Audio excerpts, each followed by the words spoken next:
everyone, this is Anesa Kurtovic, Kalinas, Alisa Stellino, Murdoch. and we today are going to be testing mine and Chloe's heart rates with EKGs at resting and after we exercise. So our hypothesis for the experiment, we said, since Chloe, I was raised in a secondhand smoke environment, I will develop a heart disease. Rather, Anesa was raised in a smoke-free environment, will not. The purpose of this experiment is to test their ECGs at normal, resting heart rate, and then comparing it to the activity and exercise level of their ECG and seeing if it supports our hypothesis that Chloe is more at risk for heart disease than Anesa, who is raised in a smoke-free environment, rather than Chloe, who was raised in a smoke environment. Okay, so right now we're going to take the ECGs of both of the girls at their resting heart rate.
The reason we picked Chloe and Anesa for our experiment is because they both have the same overall traits, except for two things, which is heart disease, which Chloe has a family history of and Anesa does not, and secondhand smoke, which Chloe grew up in a secondhand smoke environment and Anesa did not.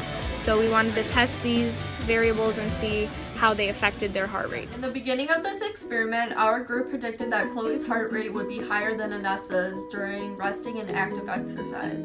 According to our results, they failed to support our original hypothesis.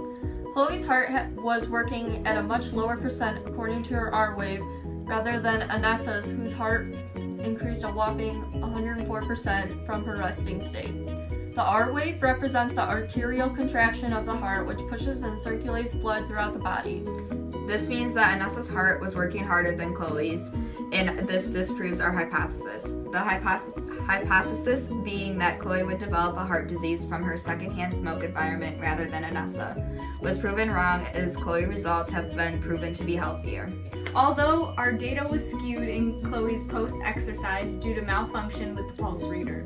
Otherwise, our hypothesis was wrong, and there shows to be no correlation with our experiment and results between heart disease and secondhand smoke.